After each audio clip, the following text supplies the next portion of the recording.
양은 조금 되지만 좀 짧게 하겠습니다.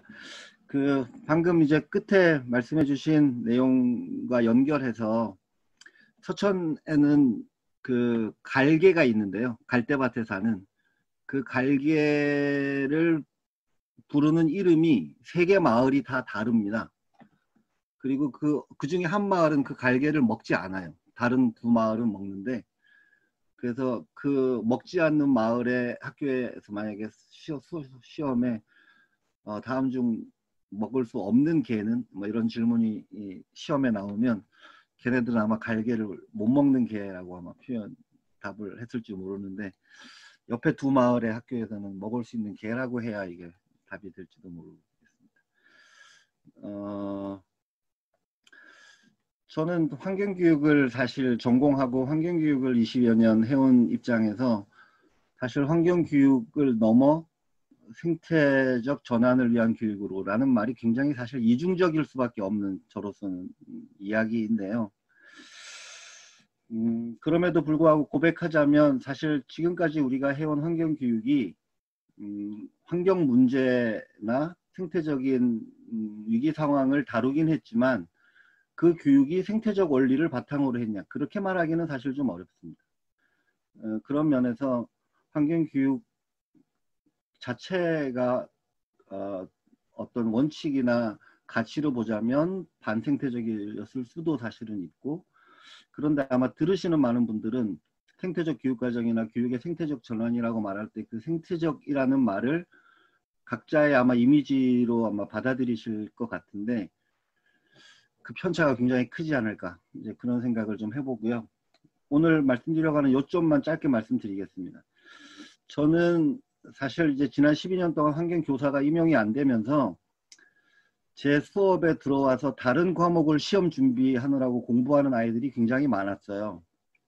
그랬을 때 이제 저라는 사람의 존재가 뭔가, 그런 안타까움도 있었지만 제 수업에 들어와서 다른 과목 시험 준비를 하고 있는 걔네들도 사실 참 안타까웠어요. 사범대 예비 교사들도. 그러면서 가장 이제 느낀 건, 정말 이런 식의 교육이 저 같은 경우에는 아주 극한적인 경우지만 학교에서 정말 의미 있는 변화를 만들어낼 수 있는 어떤 질적 강도를 가지고 있는가, 그런 게 항상 제일 핵심적인 저로서는 질문이었습니다. 그러니까 어쨌든 생태 전환이든 또는 더 좋은 교육이든 이런 얘기를 할 때 결국 학습자가 자기가 지향하는 어떤 방향을 향해서 끊임없이 거듭나고, 그런 거듭남을 위한 도약의 에너지를 교육 과정에서 학습의 과정에서 얻을 수 있어야 되는데, 그럴 만큼 어떤 의미 있는 변화를 만들어낼 만큼의 배움의 강도가 있는가, 지금 학교의 수업이. 그게 제일 의심스러웠습니다. 지금도 마찬가지고. 그래서 사실 저는 오늘 발제해 주신 3분의 내용을 그 맥락에서 다 이제 이어서 생각을 해보고 싶었는데요. 이제 그런 면에서 앞에 이제 윤상혁 장학사 선생님께서 발표해 주신 내용 속에서는 결국 이 가르치고 배우는 이 구체적인 과정 속에 자율과 분권이라고 하는 중요한 키워드를 가지고 오셨는데, 그건 뭐 지금의 시점을 특별히 조금 더 고려하더라도 어떻게 더 좋은 배움, 그러니까 앞에 말씀드린 그런 변화를 만들어낼 수 있을 정도의 강도를 가진 그런 배움으로 아이들이 나아가는데, 배움의 경험을 하는데 연결될 수 있나. 지금까지 국가가 중심이 돼서 통제하고 간섭해오거나 관리해온 이 체제는 어떤 방식으로 그런 배움의 에너지를 근본적으로 떨어뜨리는 메커니즘이 있는 건가, 이제 그런 질문을 하나 이제 드리고 싶고요. 그런 면에서 앞에 이제 말씀하실 때 분권과 자율이 교육의 생태적 전환을 위해서 굉장히 필수적인 어떤 토대가 되는 요소라고 말씀하신 걸로 저는 일단 들었는데, 조금 더 나아가서 그게 진짜 학습자의 좋은 변화를 위한 과정 속에서 분권과 자율은 어떤 의미인가, 이 질문을 하나 드리고 싶고요. 그리고 2번째, 이제 정영준 선생님 발제는 저는 따로 이제 선생님 한번 뵙고 싶습니다. 그래서 학교도 가보고 싶고 초등학교에서 그런 수업이 가능하다는 게 약간 믿어지지가 않을 정도였는데, 이제 그런 측면에서 앞에 이제 지적하셨던 제 앞에 주제로 다시 돌아오면 왜 지금 학교가 그러한 전환을 위한 에너지를 못 만드는가라는 측면에서 평가 집착 또는 교육과정의 가부와 분절적인 학습, 문서상으로만 존재하는 탐구, 이런 문제의식에 전적으로 공감하고요. 그럼에도 불구하고 이제 사실 저는 이 교육과정을 재구성하거나 통합적인 수업을 하셨던 많은 이제 선생님들의 보고서나 책들을 보면 그 주제라고 하는 걸 이 통합의 매개로 사용할 때 이게 여전히 교과 지식이나 또는 이론이나 또는 선생님들의 언어 또는 추상화된 이런 것에 다시 묶이지 않을까. 그래서 좀 더 아이들의 그 생생한 경험이랄까요? 그런 의미에서 저는 이제 사건이라고 하는 걸 좀 더 이 통합의 매개로 사용하자고 제안을 드린 적도 있고 그랬는데, 그 부분에 대해서 어떻게 느끼시는지 이 말씀을 부탁드리고, 대신에 선생님이 계속 원이 커진다 이렇게 말씀하신 게 제가 지난 시간에 발제를 하면서 배움의 수레바퀴가 계속 구른다 이렇게 말씀드린 거랑 거의 비슷한 의미 같아서 한번 따로 말씀을 나누고 싶습니다. 끝으로 박봉 선생님 그 성미산 학교에 대해서는 선생님께서 쓰신 글 중간에 보면 잠재적, 유동적, 재량, 뭘 변경하거나 이런 것들에 대한 설명이, 키워드들이 굉장히 자주 반복적으로 나오더라고요. 그래서 성미산이라고 하는 학교에 만약 그런 아이들의 변화를 만들어내는 에너지가 넘치는 그런 과정이 가능했던 것인가, 그런 측면에서 만약 그랬다면 그 요소, 그렇게 될 수 있었던 과정에 이 교육과정에서의 자율성 또는 재량권, 유동성 이런 것들이 어떻게 연결될 수 있는가, 연결되었는가, 이런 데 대해서 조금 더 여쭤보고 싶습니다. 네, 말씀 잘 들었습니다. 감사합니다. 예, 이재영 교수님 감사합니다. 저희 그 하나 더 안내 말씀드릴게요. 지금 이제 두 분께서 더 토론문을 말씀을 해주실 텐데, 그리고 이제 이 토론자는 아니시지만 오늘 여기 레퍼런스 참여하면서 궁금하신 점이나 또 제안하고 싶은 점이 있으시면 이 채팅창에 글을 남겨주시면 저희 이제 토론이 끝난 다음에 그 이야기에 대해서 함께 나누는 시간을 갖도록 하겠습니다. 채팅창에 남겨주시면 되겠고요. 시간 관계상 토론은 이 두 번째 토론과 세 번째 토론문도 함께 이야기를 듣고 그 다음에 종합적으로 이제 발제자가 말씀을 드리는 거로 이렇게 진행을 하도록 하겠습니다. 네, 우리 두 번째 토론 맡아주실 정미숙 선생님, 창동 여자고등학교 정미숙 선생님 두 번째 토론 죄송하지만 아까 말씀드렸던 것처럼 6분 정도 내로 말씀 나눠주시면 감사하겠습니다. 네, 정미숙입니다. 저는 지난번에 네, 저와 이재영 교수님의 발제랑 지금 오늘 이렇게 발제하신 세 분들의 공통적인 걸 묶어서 차기 교육과정에서 뭔가 변화를 이끈다면 그것은 어떤 공통점으로 이렇게 모아낼 수 있을까, 이런 측면에서 그 고민을 그 전부터 했던 것인데 다 이렇게 공통적일 수 있을 것 같아서 그 발제하셨던 분들한테 한번 여쭤보겠는데, 지금 현재 교육과정이 이제 총론하고 그다음 이제 교과 중심의 이제 이렇게 교과 강론들이 이렇게 있는데, 저희 나라에서 그 학습자나 사회적인 요구, 이런 학습자의 요구 이런 데서 중요한 범교과 학습이라는 이제 주제로 던져진 것들이 실제는 해도 되고 안 해도 되는 부속적인 이런 거로 돼서 이렇게 밀려 있고 그 중요한 의미들이 제대로 안 되는데, 지금 이런 삶의 맥락과 관련돼서 필요한 중요한 의미가 있는 것들을 아예 교육과정의 영역에서 총론은 큰 원칙들만 이렇게 하고, 어떻게 교육과정이 운영돼야 되는 원칙하고, 두 번째 중간 파트에서 이런 그 범교과적인 주제 또는 역량으로 키워야 되는 이런 삶의 문제들을 다루는 범교육과정이라는 그 중간 파트가 범교과 학습이 아니라 주제로 하냐 그냥 교육과정으로서 이렇게 제기되는 이렇게 새로이 이렇게 약간 제위치 중요성에 따른 제위치를 이렇게 하는 건 어떨까?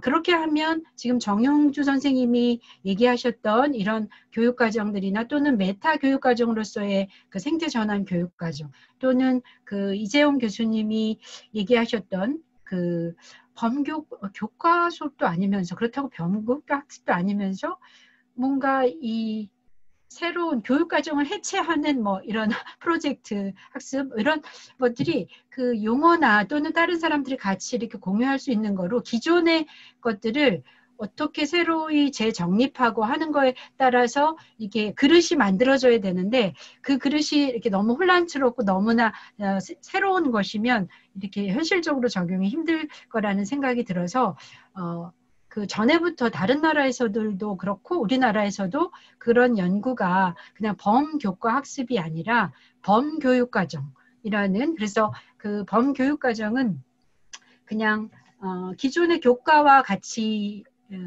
존립을 같이 병행하면서도 그 전에는 교과의 이제 부수적인 별도의 처치가 필요한 범교과 학습을 그 교과들에서 배워야 할 역량들을 가로질러서 중심축이 되는 그야말로 이제 중심적이고 상위적인 메타 교육과정으로서의 의미를 갖는 거죠. 그래서 그런 식으로 이렇게 하고 그러면서 그거에 대한 접근이나 이런 거는 프로젝트 학습은 전에 뭐 지속가능 발전 교육에서도 그렇고 여러 나라에서 또는 우리나라에서도 이미 그 교육과정의 이렇게 운영의 유연성에 따라서 프로젝트 블록 수업이라든지 뭐 이런 것들은 혁신학교들에서 꽤 많이 하는데 그걸 교사나 그냥 누군가가 하고 싶은 사람이 하는 게 아니라 그런 역량, 종합적인 통합성을 아이들의 역량을 키워주는 것으로서 하나의 범교육 과정으로서 방법과 또는 주제와 뭐 이런 것들의 기본 방향과 이런 것들을 지침으로 이렇게 되는 교육과정으로 이렇게 자리매김을 하면 지금 우리가 논의되는 마을과 결합된 또는 삶의 역량과 또는 교과들의 그것들이 분절적이지 않고 결합될 수 있는 이런 것들은 충분히 그 안에서 교육과정에서 만들어질 수 있다라는 생각이 듭니다. 그래서 좀 오래됐긴 했지만 이런 거를 고민을 했었던 제가 삼각삼고의 첫 해 2011년이긴 하지만 그 11분의 선생님이 여러 교과 선생님들이 같이 기후변화, 범교과, 주제통합 프로젝트 수업을 할 때 그 범교육과정에 대한 그 선행 연구를 했었는데 그것에 대한 자료를 제가 같이 올려드리면서 이렇게 우리나라에서 교과 학습에 어떤 이제 위치와 재개념화와 또는 지금 이런 역량교육과 관련된 또는 이렇게 중요하다고 생각되는 이런 주제들과 역량들을 결합한 그런 것들이 결합이 되면 사실은 지금 논의되는 모든 것들을 다 포용될 수 있는 것 아닌가 그런 질문들을 발제자님들한테 이렇게 하고 싶었습니다. 그리고 마침 지난번에 제가 독일에 지속가능 발전 교육을 성과를 발표하면서 베를린과 브란덴부르크 주에 교육과정을 이렇게 들어가서 볼 기회가 있었는데 그때도 보니까 다른 나라들에서도 그렇게 범교육과정으로 운영되는 그것이 역량교육이랑 같이 결합돼서 총론은 한 6쪽짜리 정도로 표현됐는데 그 범교육과정으로서의 역량과 결합하는 이 주제들의 그런 것들을 어떻게 연결시키면서 또는 독자적으로 해야 되는지에 대한 설명이 한 36쪽, 5배 정도 이렇게 되면서 안내가 되어 있고 또 각 교과, 13번째 파트로 있는 각 교과 학습들이 있는데 그 교과 학습들과 어떻게 또 넘나들면서 할 수 있는지 그런 안내들이 체계적으로 잘 되어 있어서 우리가 생각하는 이런 것들이 굉장히 이상적인 것만은 아니라 현실적으로 다른 나라에서도 다 구현이 되고 있고 그럼 우리나라도 못할 것도 없고 그렇지 않나. 근데 좀 더 그런 거에 대한 세밀한 연구와 좀 더 전체의 틀에 대한 이런 현실적인 이런 것들을 저는 학교 교사여서 그런지 모르겠지만 너무 새로우면 그리고 기존의 교과를 어떻게 같이 결합할 수 있는 방안이 아니면 그거를 지금 교사들도 그렇고 그 새로운 적용이 너무 힘들 것 같아요. 근데 그런 측면에서 이거는 충분히 가능하다는 생각이 들면서 그런 이야기, 다른 분들 발제의 내용들이 이런 새로운 그 교육 과정으로서의 프로젝트 수업이나 그런 영역을 이렇게 집어넣으면 혹시 해결되지 않을까라는 질문을 공통적으로 드립니다. 이상입니다. 예, 정미숙 선생님 감사합니다. 마지막으로 천왕초등학교 조진희 선생님께서 토론을 해주시겠습니다. 화면 보이시나요? 예, 보입니다. 네. 제가 토론문을 받은 게 어젯밤이에요. 그리고 심지어 박복선 소장님 토론문을 오늘 수업 중에 받았어요. 그래서 부랴부랴 출력해서 보긴 했으나 부족한 게 많고요. 현장에서 그 텃밭교육이랑 생태교육 하면서 고민하고 직접 아이들하고 함께 수업을 하면서 고민하는 사람의 입장에서 하는 것, 이야기다라고 생각해 주시면 될 것 같습니다. 우선 윤상일 장학사님하고 정영주 선생님하고 박 소장님은 제가 또 개인적으로 같이 공부도 하고 있고 알고 있는 분이시기 때문에 평소에 발제문 내용에 대해서는 들어왔지만 또 한편 토론자 입장에서 무엇이 또 현장에서 실천하는 교사 입장에서 문제 제기나 질문을 하라고 했을 때 사실 뭐 찾기는 힘들었어요. 근데 오늘 다시 또 이렇게 조금 날카로운 입장에서 생각을 해봤을 때 이런 질문이 가능할까 같다는 생각이 들어서 세 가지 질문을 드립니다. 우선 교육과정 분권과 자율이라는 부분을 제기하셨는데 맞는 원칙인데 분권과 자율의 지향이 뭔가라는 고민이거든요. 조금 이따 제가 저희 교육과정 총론의 교육 이념 부분을 좀 예로 들어서 설명을 드릴 텐데 거기서 좀 더 말씀을 드리고요. 두 번째, 아까 그 교수님의 문제의식과도 비슷한 것 같아요. 생태교육을 언제부터 그리고 어떤 교과에서 누가 할 것인가. 사실 이 문제는 굉장히 첨예한 문제고 환경교사가 양성되지 않고 다른 교과를 공부하고 있다는 거, 여기서부터도 이게 문제가 생길 수 있고, 그렇다면 기존의 교사들을 연수를 시켜서 또는 정말 교육을 시켜서 당장 할 것인가, 이런 문제들은 되게 현실적인 문제거든요. 마지막으로 생태 시민이 가져야 할 역량과 기존의 역량은 어떤 공통점과 차이점이 있는가, 이 부분은 세 가지를 좀 설명을 드리고요. 제가 올해 성공회대 민주주의 연구소랑 같이 우리나라 교육과정 총론이랑 이런 부분에서 민주시민교육 관점에서 비판적으로 바라보기를 한번 해봤어요. 그래서 이게 교육과정 총론의 교육과정 이념입니다. 교육 이념이고요. 첫 줄부터 많이 걸렸어요. 일단 홍익인간이라는 이념이 널리 인간을 이롭게 한다는 것인데 분명 인간 중심적으로 다시 비판적으로 볼 수 있거든요. 자연과 생명을 객체하고 대상화하는 것, 국민으로 하여금이라는 부분도 이 국민은 단군의 그 자손인 우리 한민족의 국민이거든요. 그래서 여기 이주민이나 다문화는 배제하는 그런 것들, 예를 들어서 지금 재난지원금, 돌봄지원금 같은 경우 서울시 교육청은 외국 학생들은 주지 않았거든요. 그러니까 한국 국적을 가진 학생들만 주었어요. 그래서 거기에 대한 문제 제기를 하고 있고, 세 번째는 민주국가의 발전이라는 부분에서 생태민주주의라는 아까 장학생이 발제하신 생태민주주의라는 관점이 여기 누가 들어가 있는가. 마지막으로 인류 공용의 이상을 이바지한다라고 했을 때 이 인류 공용의 이상이 혹시라도 인간 종의 유일적인 인류 공용을 이야기하는 것은 아닌가. 전반적으로 우리 교육 이념에 인간 중심주의와 그리고 자연이나 생명을 경시하는 내용들이 녹아 들어가 있는 건 아닌가 한번 검토를 해봐야 된다. 자율과 분권의 방향이 무엇이어야 하는가, 어디로 향하여야 하는가에 대해서 고민을 해봐야 된다는 것이고요. 역량도 왼쪽에 보이는 것이 현재 교육과정이 기르고자 하는 역량입니다. 물론 뭐 여기 동의하시는 분도 있겠지만 한편으로 우리 생태교육이 지향하는 역량은 그럼 무엇인가? 이 6가지 중에서 어떤 것인가? 무엇을 우선적으로 해야 하는가? 아니면 이것이 맞지 않다라면 어떤 역량을 길러야 하는가? 이거에 대한 합의나 우선순위, 그런 것들이 필요할 것이다. 정윤 선생님 발제에서는 전적으로 동의를 많이 하고요. 담론과 실천이 융합된 생태교육의 원칙이 구체화되어야 한다는데 전적으로 저는 동의합니다. 이 담론이라고 하면 생태운동가들만의 담론이 아니라 또 한 명의 교사로서 또 작은 생태운동가가 될 수 있거든요. 교사 수준에서 담론과 실천이 융합된 생태교육의 원칙이나 구체화를 앞으로 좀 해나가자라는 제안을 드리고 싶고요. 선생님께서 보여주셨던 학문과 교과, 영역과 주제를 넘나드는 핵심 코어 교육과정이 마련. 좀 전에 이제 토론자님께서도 말씀하셨던 부분인데요.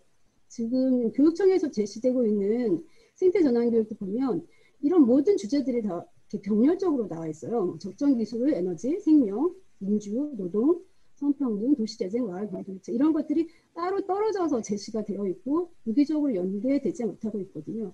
이런 모든 것들이 핵심적으로 녹아 들어가는 코어 교육과정 마련이 필요하다. 그리고 정민 선생님께서 하나의 실천 사례를 보여주신 것 같습니다.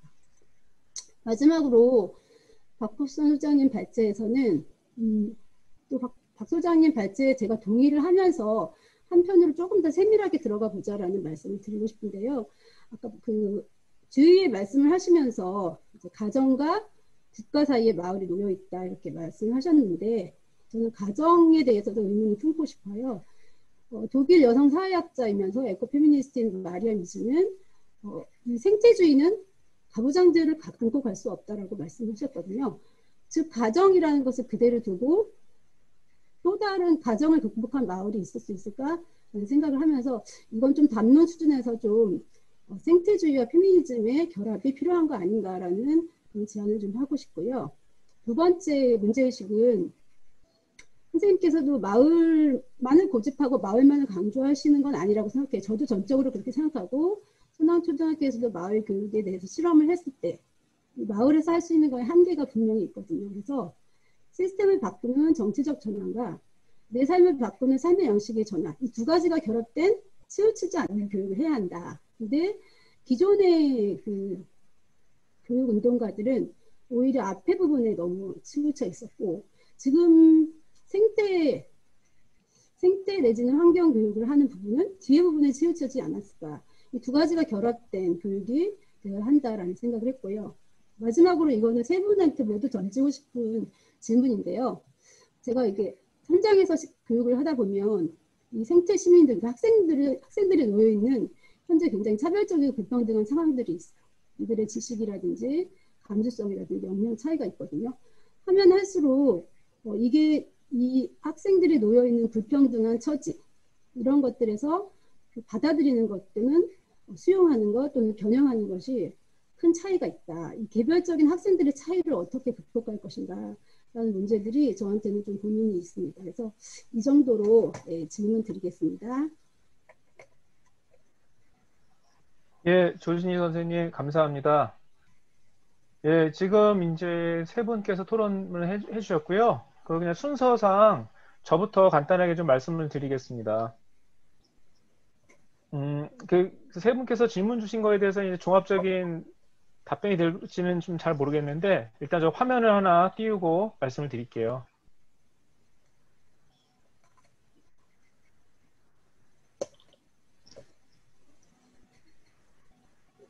화면 공유가 되셨나요? 네. 예. 일단은 이제 그 이재영 교수님께서 자율과 분권의 의미 그리고 영향에 대해서 이제 말씀을 해주셨는데 특히 학습자의 변화 바라보는 관점, 변화라는 관점에서 그거의 의미에 대해서 말씀을 해주셨는데 사실 이제 그 자율과 분권은 그렇게 어려운 개념은 아닌 것 같습니다. 저는 이제 이미 그 뭐 아까 성리사학교처럼 대안학교라든지 뭐 혁신학교에서 그런 이제 단초들이 이미 있다라고 생각을 하고요. 그러니까 이게 저희가 이분법적으로 생각해서 뭐 국가교육과정을 완전히 해체하고 모든 것들을 학교에서 알아서 해야 된다는 건 당연히 아니고 국가적인 차원에서 모든 국민들이 알아야 할 또 형평성 차원에서 지원해줘야 될 공통의 지식들이 있을 겁니다. 그래서 이제 그런 부분들과 지역적 맥락 그리고 학생의 삶의 상황에서 맞게 자율적으로 주어지는 부분들이 같이 병행이 되어야 된다라고 생각을 하는 거고요. 결국 이 분권이라는 것은 저는 뭐라고 생각을 하냐면 학습자의 변화의 관점에서 말씀을 드리자면 학생들한테 스스로 질문하고 생각할 수 있는 그런 시간을 주자. 그리고 배움을 이룰 수 있는 공간을 주자. 교실 말고도. 그러니까 아니면 어떻게 보면 교실을 확장하는 거라고 할 수가 있겠죠. 그래서 시간과 공간을 주고, 그리고 이제 어떤 그 권한, 실질적인 권한을 부여하자. 이런 것들은 완전히 새로운 것은 아니라고 생각을 합니다. 이미 저희가 이루어지고 있는 것들을 저희가 공식화하고 제도화하고 정책화할 필요가 있다. 그렇게 좀 말씀을 드리고 싶고, 그 다음에 이제 사실은 이제 교과 지식, 우리나라, 제가 이제 그럼 생태교육이라는 부분 어떻게 해야 될 것인가. 그거 이제 저는 두 가지 방향에서 좀 같이 가야 된다고 생각을 하는데, 뭐, 국가교육과정이라든지 총론 차원에서의 방향 설정, 국가적인 방향 설정과 그 국가적인 방향 설정이 모든 국민들이 같이 어떤 그 비전이라든지 교육 목표에 대한 공유가 이루어지는 속에서 그다음에 이제 꼭 개별적으로 실천해야 할 부분들이 함께 가야 된다고 생각을 하는데 이건 이제 제가 얼마 전에 이제 같이 그 정책연구 시도교육감에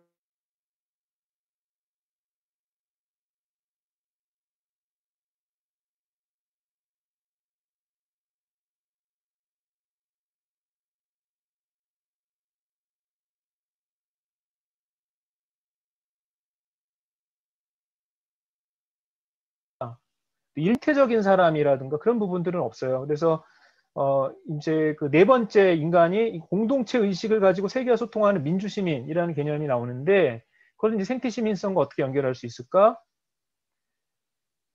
그리고 이제 국가교육과정에서는 어떤 추상적이고 미래적 의미의 인간상을 유지하지만 시도교육과정 총론에서는 좀 더 구체적이고 현재 입장에서 어떤 학생상을 규정할 수 있지 않을까? 그런 것들에 대한 고민이 있었고요. 핵심 역량도 현재 이제 뭐 자기관리 역량, 지식정보 처리 역량, 뭐 창의적 사고 역량 뭐 해갖고 6가지 핵심 역량을 제시하고 있는데 이 생태적 역량이 따로 규정되어 있지는 않습니다. 그래서 어떤 7번째 역량으로서 가칭, 뭐 지속 가능한 삶을 개척하는 역량 그런 것들을 넣어야 되지 않을까. 또는 기존의 이제 6가지 핵심 역량이 지속 가능한 사회나 기후위기 대응의 이슈를 통합하는 방안 그런 것들도 고민해야 되지 않을까 생각해 봤고요. 그래서 이제 총론이 사실은 지금 현재 어떤 식으로 이루어지냐면 추구하는 인간상이 나오고 그러니까 교육 이념이 나오고 추구하는 인간상이 나오고 6가지 핵심 역량이 나온 다음에 갑자기 어떻게 나오냐면 그 역량을 습득을 해서 창의 융합형 인재를 양성하겠다고 얘기를 하고 있어요. 그래서 저는 그게 이상하다 흐름이. 그래서 여기 5-1번에 쓴 것처럼 창의 융합형 인재를 양성하기 위해서 핵심 역량을 함양하는 것이 아니고 그 아래 변경으로 쓴 것처럼 미래사회의 불확실성과 도전에 학생들이 성공적으로 대응하고 더 나은 미래를 창출하는 데 중점을 둔다 이런 식으로 바뀌어야 되지 않나 예시로서 제안을 해봤습니다. 그리고 이제 뭐 맨 마지막 제가 갖고 있는 문제의식은 결국 우리나라 국가교육과정에서 교육 이념과 추구하는 인간상을 제시하고 있는데 그 추구하는 인간상이라는 것은 12년의 교육을 마치고 나서 어떻게 평가받는가. 정말로 이게 우리나라의 교육 이념이고 추구하는 인간상이고 6가지 핵심 역량이라고 할 때 우리 교육은 정말로 그런 인간을 만들기 위해서 노력했는지 그리고 성공적으로 노력했는지 정말로 평가하고 있는가. 우리나라가 현재 가지고 있는 평가 제도 속에 그런 부분들이 포함되어 있는가. 저는 그렇지 않다라고 생각을 하거든요. 그러니까 이제 사실은 모든 국민들이 교육과정이 고시가 돼도 별로 관심은 없지만 대학 입시 제도가 나오면 엄청난 관심을 가지는 것처럼 어떻게 보면 굉장히 거꾸로 되어 있다. 그런 문제들부터 바로잡는 것이 필요하다. 그렇게 생각을 해봅니다. 뭐 부족하지만 이렇게 제 시간이 많지 않기 때문에 이 정도로 마무리하고요.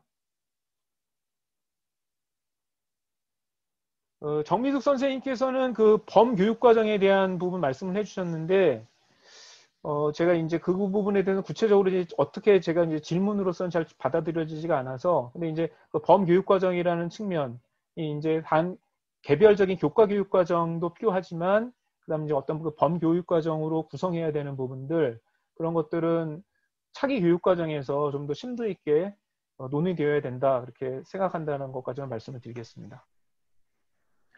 네. 네, 그러면 두 번째 그 발제하셨던 정효주 선생님께서 해주실 말씀이 있으면 해주시면 좋겠습니다. 예, 알겠습니다.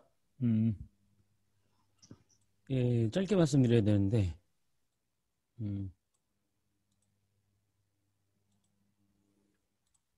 자,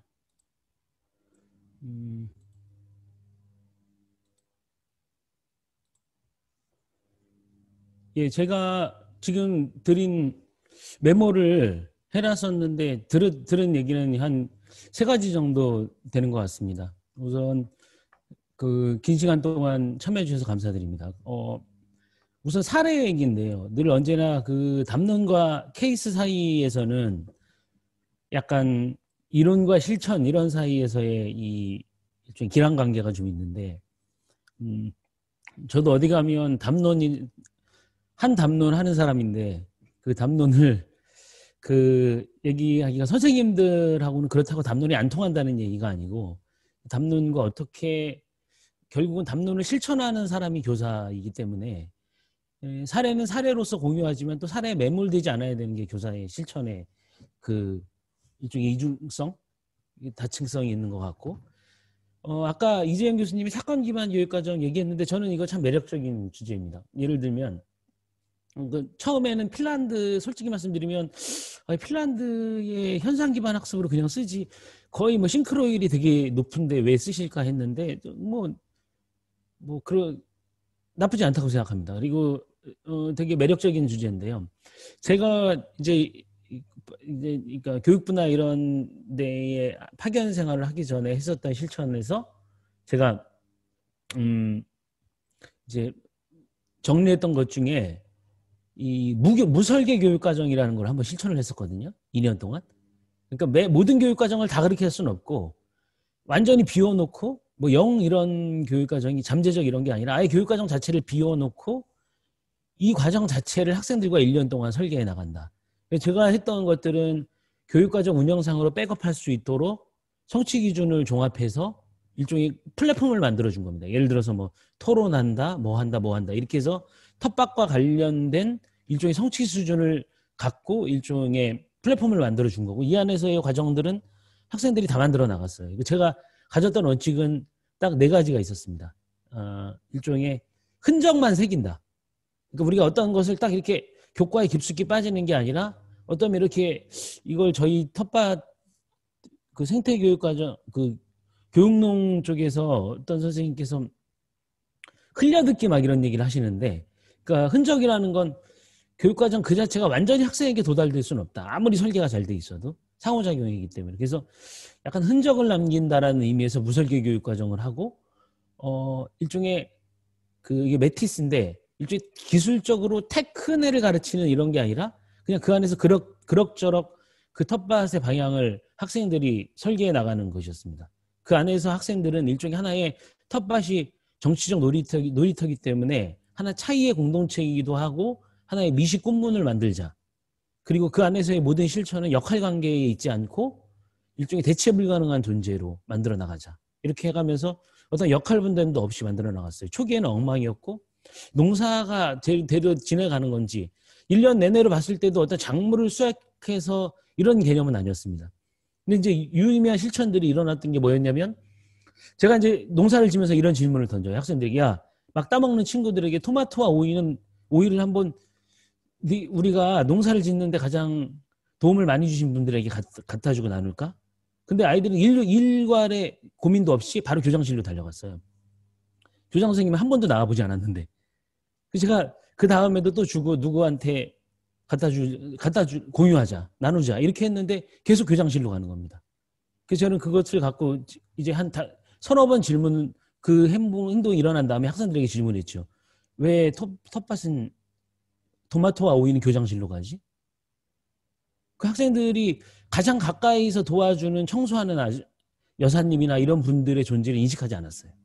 그분들은 진짜 가장 이렇게 약간 미시 기후가 있고 햇빛, 물 주는 거, 작물을 심는 것에 대해서 계속해서 충고하고 이야기해주고 있는데도 그분은 가르치는 활동에 참여하고 있다라고 생각하지 않았고 그래서 그것이 이제 다 일종의 그 주제를 통해서 사회나 이런 것들을 뻗어나가면서 도대체 일종의 우리 안에 있는 편견과 차별 이런 것들로 빠져나갔고 농사도 배추 농사가 아주 잘 됐었는데 학생들에게 이 수확물을 어떻게 할까라고 회의했을 때 저는 자연스럽게 기부를 생각했었어요. 농사를 지어가지고 김장을 담궈서. 근데 그때 학생이 어떻게 얘기했냐면 우리 엄마 아빠는 다 맞벌이고 나는 배추 속을 할지 몰라요.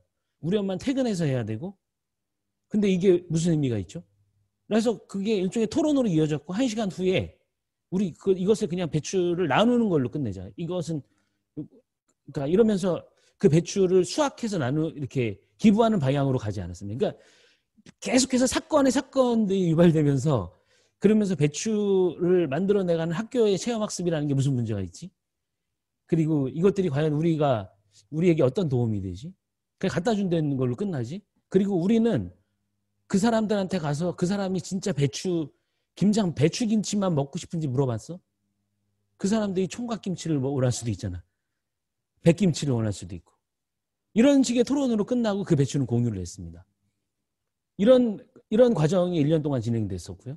그런 방식에서 사건 기반 교육 과정이 되게 매력적이라고 생각했습니다. 그러니까 학생들의 관심과 주체 이런 것으로부터 계속해서 그 안에서 교과가 끌어들이는 교과를 해체되는 것이 아니라 그 주제들이 연결되는 이런 그래서 제가 첫 번째 정치적 놀이터라고 했던 것이고 역량은 기본적으로 우리가 역량에 뽕을 맞아서는 안 된다고 생각하는 게 역량은 기본적으로 시작이 측정 가능성이 있습니다.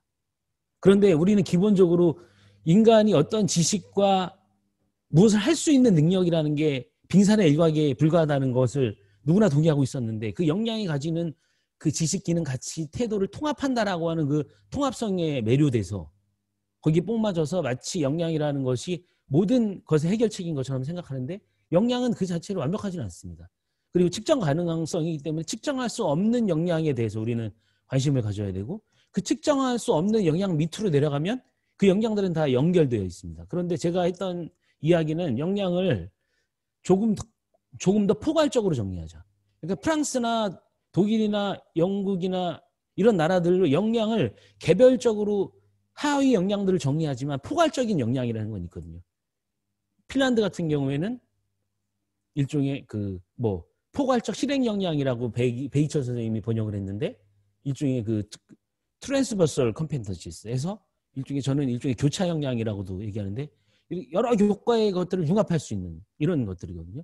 그리고 그런 포괄적인 역량 하나를 토대로 해서 묶어나갈 수 있는 다른 역량들을 통합해 나가는 건데 OECD에서는 이걸 포괄적 실행 역량이라고 포괄적 역량 트랜스포메이티브 역량이라고 하기 전에 그 전에는 일종의 역량이 가르칠 수 있는 것이냐 이 논쟁이 일어났거든요. 학습자 수준에서 통합하는 건데 교사가 쪼개서 가르치려고 한다는 거예요. 이번 차시에서는 이런 영향을 기를 수 있어.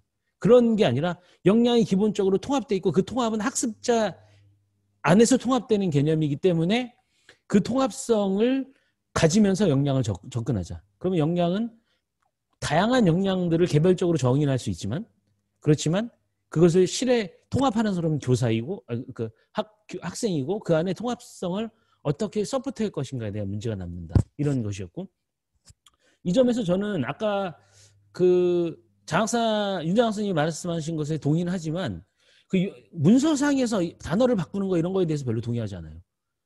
그 문사가 완벽한 거는 우리나라가 그렇게 뒤떨어진 수준이 아니거든요. 그 문서의 사실 그러니까 이런 싸움을 해야 된다고요. 우리는 예를 들어서 추구하는 인간상이 5차인가 6차부터 국가교육과정 문서 체제의 과학화 차원에서 분리되기 시작했는데 추구하는 인간상이 들어있는 나라들도 거의 없어요. 그러니까 국가가 어떤 방향으로 시민과 인간을 양성한다는 것들은 어쩔 수 없는 것인데 공교육에서. 근데 국가가 어떤 인간상을 갖고 어떤 시민상을 만들어낸다.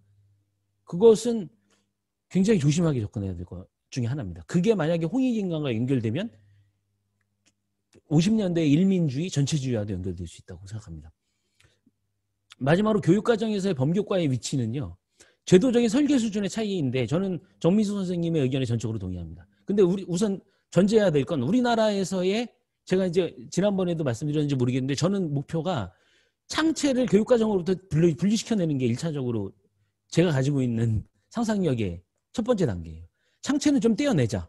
그래서 교과교육과정 체제로 넣고 그리고 이 창체는 학교에서 교사가 온전하게 각 교과의 주제들을 융합할 수 있는 플랫폼으로 주자. 만약에 그게 당장 안 된다라고 한다면 여러 가지 제도적인 수준의 설계는 정민수 선생님이 제안한 것처럼 국가교육과정 수준에서 좀 더 핀란드처럼 금요일에 프로젝트 데이처럼 각각의 주제들을 융합할 수 있는 날이나 블럭을 정해주고 이 안에서 교과의 진도를 나가는 방식이 아니라 각각의 교과의 주제들을 융합하는 주제로서 이 시간을 운영해야 한다는 가이드라인을 줄 수 있겠죠.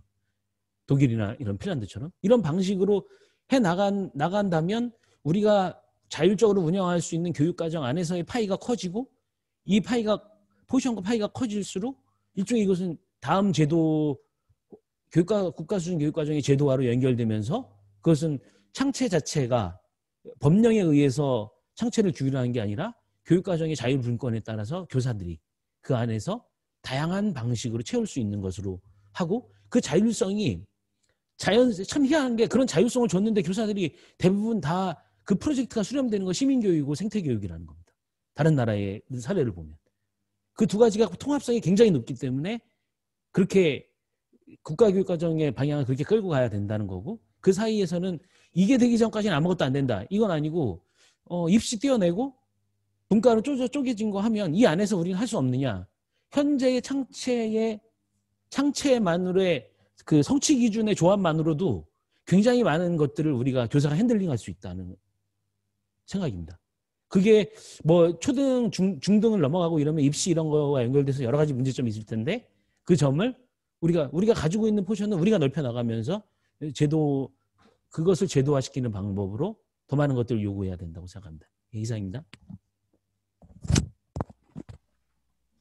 예, 정영준 선생님 감사합니다. 이제 마지막으로 박복선 선생님께서 그 토론자들의 질문과 관련해서 해주실 말씀이 있으시면 또 뭐 아까 그 발제하시면서 좀 부족했던 거 있으면 말씀해 주시면 감사하겠습니다.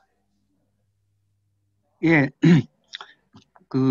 전 뭐 범교과 뭐 이 부분은 제가 뭐 그다지 잘 이해하고 있는 부분이 없어서 뭐 따로 말씀드리긴 좀 어려울 것 같은데요. 정 선생님 말씀하시는 것 중에서 어쨌든 이거 학교 현장에 이게 정착이 되려면 너무 급진적으로 가는 것은 아니고 점진적으로 어쨌든 해야 된다라고 하는 말씀은 전적으로 동의를 하고요. 이제 그런 점에서 이제 이거는 뭐 우리가 할 수 있는 일인지 모르겠지만 어쨌든 이 생태적 전환의 일종의 로드맵 같은 것들을 좀 그려야 되는 거 아닌가 이렇게 생각이 됩니다. 사실 뭐 이제 이렇게 뭔가 이거 좋은 거야라고 제시한다고 해서 그게 현장으로 바로 들어갈 수도 없고 또 들어가 봤자 그게 제대로 시행이 되지도 않을 거기 때문에요. 근데 이제 그것들을 이렇게 구조적으로 어떤 식으로 하는 것이 좋을지에 대해서는 이제 좀 많은 고민은 좀 필요한 것 같고요. 저는 어쨌든 핵심적인 문제는 우리가 너무 많은 지식을 가르친다고 저는 생각을 해요. 그거를 줄여내서 어쨌든 좀 여유 있게 만들어 놓지 않는 한은 제대로 된 이 생태적 전환 또 생태교육 같은 거 하기 어렵다라고 생각이 됩니다. 그게 저는 좀 핵심이라고 생각하고요. 이제 조진희 선생님 말씀이 사실 되게 전 이제 중요한 지점이라고 생각하는데 가정도 그렇고 마을이라는 것도 그렇고 그거를 우리가 어떻게 볼 거냐는 참 고민되는 문제예요. 저도 그렇고. 그래서 이제 대체적으로 이제 페미니즘 쪽에서는 이제 가정을 아직도 좀 굉장히 보수적인 어떤 면에서 약간 뭐 우리 전통 문학에도 그런 게 있죠. 저기 토지 같은 데다 보면 처성자옥이라고 그래가지고 그게 이제 모든 어떤 실천적 활동을 이렇게 봉쇄하는 그런 역할을 하는 뭐 그런 식의 그 표현까지 나오는데 과연 가정이라고 하는 것이 계속 그렇게만 갈수록 그게 필연적인 건가 아니면 그런 거에서 뭔가 좀 바꿔낼 수 있는 여지가 있는가라는 거에 대한 고민은 좀 필요한 것 같고요. 사실 이제 성미산 마을도 그런 얘기 많이 들었어요. 전에 이제 보면은 약간 소수자들이나 비혼자들 이런 사람들한테 그렇게 좋은 동네가 아니다. 좋은 마을이 아니다. 그리고 이제 실제로 이제 성미산 학교만 해도 이렇게 가구 중심으로 실제로 이렇게 조직이 돼 있는 것도 사실이고.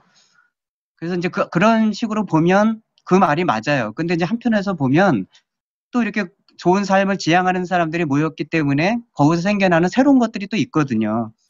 그냥 공동육아 어린이집 같은 데만 봐도 아빠들이 물론 거기도 여전히 그 성 역할이나 이런 거에 대한 것이 여전히 남아있고 그렇긴 하지만 그래도 또 어느 순간에 보면 그런 것들이 또 깨지는 어떤 그런 것들도 사실 또 보이고 있고, 이제 성미산 학교도 이렇게 보면은 무슨 회의 같은 데 할 때는 학급 회의 같은 거 하면 주로 어머니들이 많이 나오시지만 어떤 때 보면은 아버지들도 굉장히 많이 나와 계시기도 하거든요. 그래서 이제 그런 걸 통해 가지고 가정이라고 하는 것과 마을이라고 하는 것이 뭔가 이제 서로 좋은 방향으로 이렇게 바꿔나갈 수 있는 그런 뭔가가 없을까라는 거에 대한 연구는 좀 필요한 것 같아요. 근데 어쨌든 이제 국가와 가부장 사이에서의 마을, 이제 그렇게 표현하니까 되게 이제 저도 한 번도 저는 그렇게 생각해 본 적은 없는데 저도 좀 생각할 거리가 좀 생겨서 공부가 됐습니다. 그다음에 이제 그 이재용 선생님 말씀하신 거는 저도 사실 늘 고민하고 있는 지점인데요. 그렇게 뭐 성미산 학교가 이렇게 지금 교육과정 그 편성만 보면은 되게 역동적인 학습이 나름대로 일어날 것 같은 착각이 들기도 하지만 현실을 보면 또 그렇지도 않거든요. 사실 보면은 이제 약간 교사들이 좀 끌고 가는 듯한 그런 부분이 분명히 있고, 근데 이제 한편으로는 우리가 이렇게 좀 뭔가 마음이 급하고 특히 이제 기후위기나 뭐 이런 걸 볼 때는 좀 급해지잖아요.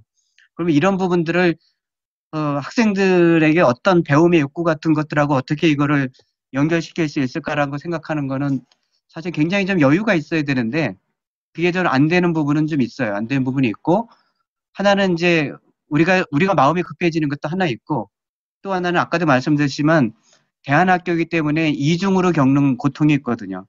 일반 학교에서 배우는 것도 사실 완전히 무시할 수 없어서 좀 해야 되고, 그렇다고 또 그것만 하는 건 아니고 우리는 대안적인 뭔가를 해야 되니까 또 독자적인 어떤 프로그램 같은 거를 또 뭔가 하고, 이러다 보니까 이제 실질적으로 쓸 수 있는 시간이나 그런 것들은 한계가 있는데 머리는 너무 복잡해지고, 사실 이제 아이들도 보면은 학교 대안도 보지만 일반 학교 쪽도 사실 보고, 부모들도 여기도 보지만 저쪽 세상도 사실 또 보고 그러는 거여서 사실은 그게 대안학교의 그 에너지를 빼는 굉장히 큰 그 요인이에요.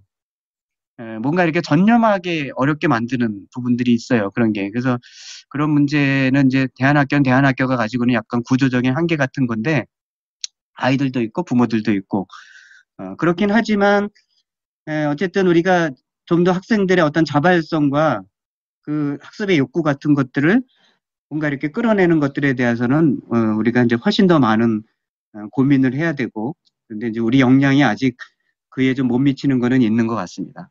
예. 이 정도로 짧게 답변을 드리겠습니다. 예, 박복선 선생님 감사합니다. 말씀해 주시는 동안에 채팅창에 이제 김현주 선생님께서 의견을 하나 주셨는데, 김현주 선생님 말고도 이렇게 좀 오늘 그 레퍼런스 참여하시면서 의견 주시고 싶으신 거 있으시면 바로 말씀해 주시면 좋겠습니다. 김현주 선생님께서 써주신 거 잠깐 읽어보면요. 중등에서는 창체 교육과정에 대한 전환을 프로젝트 방식의 프레임워크로 짜보고 실천해보는 것이 가장 현실적이면서 학습자 주도 통합 생태교육과정 구현에 가장 가깝게 다가갈 것 같습니다. 이렇게 써주셨습니다. 뭐 질문은 아니고 의견이신 것 같고요. 제가 아까 첫 번째 발제하면서 시간상 자세히 말씀드리지 못했는데 이제 제 원고에도 12쪽에 그 부분을 썼는데요. 그리고 정용주 선생님께서도 말씀하셨던 부분인데, 가장 현실적인 전략 중에 하나가 지금 이제 2015 개정 교육과정에서도 이제 교육과정을 20% 증감이 가능하다 이렇게 해놓은 부분이 있고, 창의적 체험활동에 대한 시수가 정해져 있죠. 이제 창의적 체험활동에 대한 부분을 어떤 법령에 의한 그 의무 교육으로 인해서 제한받지 않도록, 그러니까 간섭받지 않도록 초중등 교육법을 좀 개정을 하자. 그래서 학교의 자율적인 판단에 의해서 학교가 교육과정을 구성할 수 있게 하자.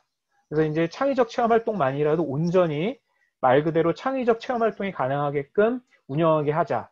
그건 어떻게 보면 굉장히 좀 현실적인 방안인 것 같고, 그 창의적 체험활동에 그런 프레임워크를 짜서 프로젝트 활동을 하는 것, 저도 이제 굉장히 동의되고 공감되는 말씀이라고 생각이 됩니다. 예, 그리고 또 혹시 김현주 선생님 말고도 또 추가로 예, 조진 선생님께서도 글을 하나 남겨주셨는데요. 그냥 잠깐 기다리는 동안 읽겠습니다.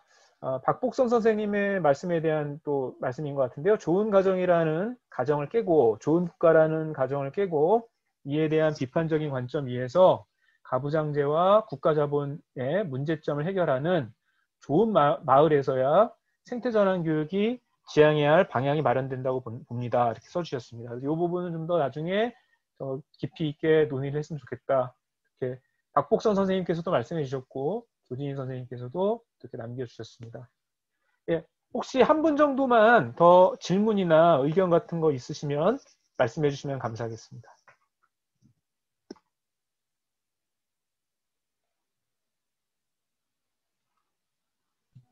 예, 저는 그 네. 정영 교수님한테 그냥 잠깐 여쭤보고 싶은 게 아까 그런 텃밭을 중심으로든 뭐든 아이들과 그렇게 하는 교육과정 설계를 혼자 진행하시는지 그 학년과 같이 공동으로 진행하시는지 그 15년의 그 경험들을 잠깐 그 학교 내에서의 그 이루어지는 것들을 잠깐 얘기해 주시면 어떨까요?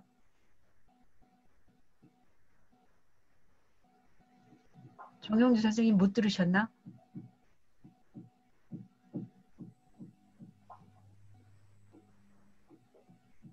네, 정용 선생님 음소거돼 있으신 것 같은데요.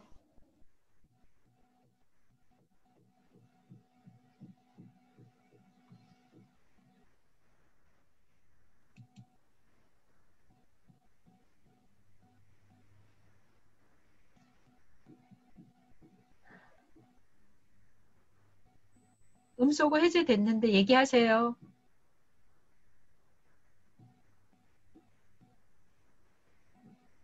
안 들리네.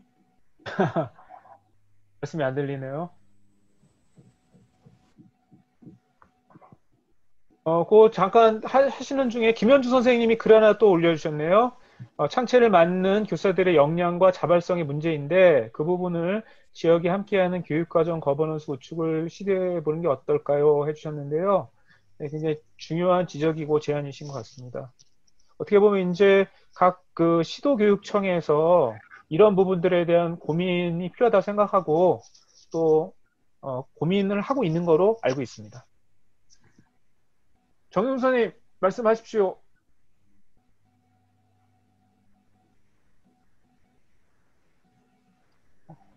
정용 선생님 지금 음성이 안 들리는 것 같습니다. 정민 선생님 나중에 들으셔야 될 것 같은데요. 네, 알겠습니다. 예, 그러면 저희 이제 15분 정도도 늦춰졌는데 혹시 질문이 더 없으시면 오늘 발제하신 선생님들이나 응해주신 선생님 중에서 마지막으로 요 이야기는 꼭 좀 했으면 좋겠다 싶은 거 있으면 짧게 한마디 부탁드리겠습니다.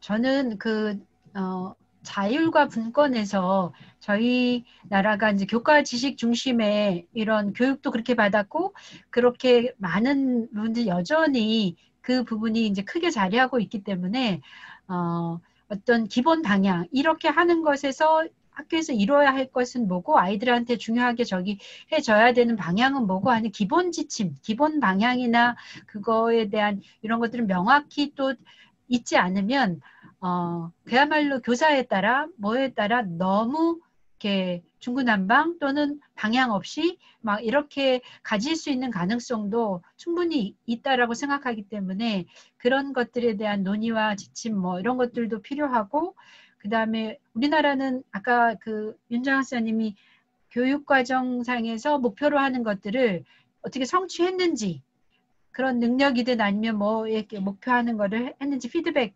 평가하는 저기가 없다고 하는데 그런 측면에서 평가를 하려면 그런 어떤 지표 또는 뭐 이런 것들에 대한 것들도 자꾸 정확하게 해내야 정리해내고 이렇게 할 수 있어야 합의를 같이 하고 설득력 있게 소통하고 하는 것들이 가능하지 않을까. 근데 그런 부분에서 우리가 조금은 좀 취약한 거, 문서만의 뭐 이런 것이 아니라 조금 더 역량과 또는 새로운 부분들에 대한 개념이나 이런 것들을 소통하기 위한 이런 것들이 조금 더 세분화되고 정리되고 뭐 이런 것들이 필요하지 않나라는 생각이 듭니다.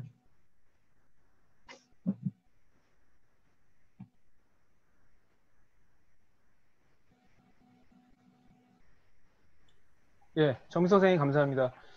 그래서 거기 뭐 제가 잠깐 그 보고서를 하나 보여드리려고 그랬는데 시간이 없어서 그냥 말씀으로만 해드리면 작년에 이제 전국 시도교육감협의회에서 국가교육과정 혁신방안 연구라는 것을 발간을 했는데요.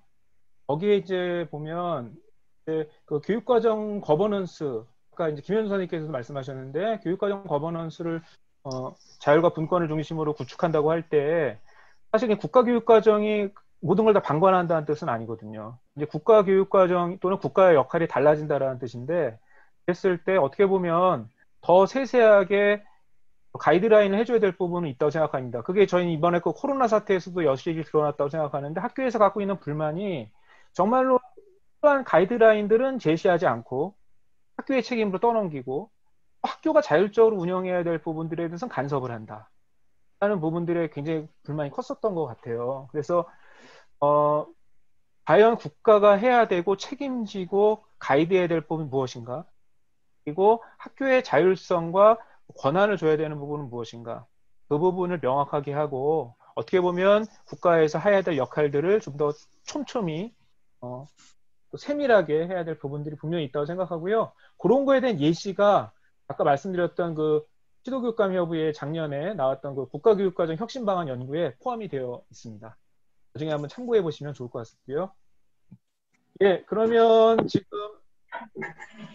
김두림 선생님께서 의견 하나 주신 거 제가 읽어드리겠습니다. 아니면 김두림 선생님 직접 말씀해 주셔도 괜찮은데요.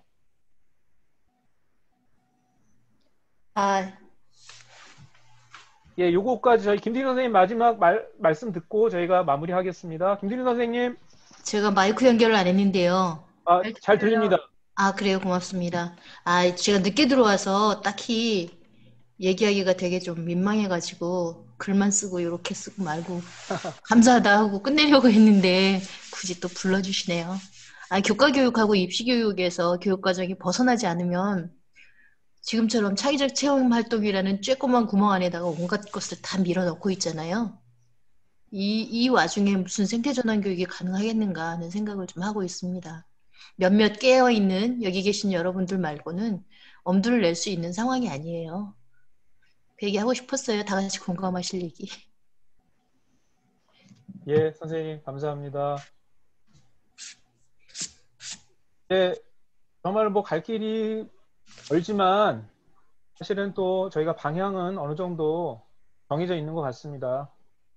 저희들이 계속 이야기하고 또 지혜를 모아서 대안을 찾아 나가야 하지 않을까 싶고요. 지난 그 9월의 1차 레퍼런스와 오늘 2차 레퍼런스를 통해서 그 교육의 생태적 전환에 대한 이야기들을 나눠봤는데요. 이번 레퍼런스가 앞으로 그 교육의 생태적 전환을 구체화하고 어떤 그 대안을 마련하는 것, 그런 쪽으로 한 발 더 나아가는 기회가 됐으면 합니다. 저희 오늘 나눈 이야기들은요, 그 오늘의 교육을 통해서 만나실 수 있고요.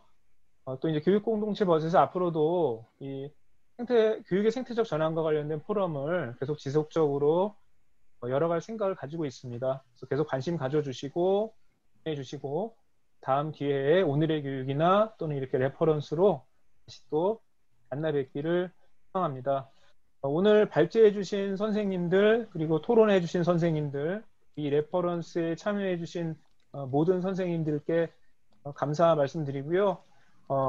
코로나에서도 건강 잘 유지하시고 오늘 평안하게 마무리하시길 바라겠습니다. 선생님 감사합니다.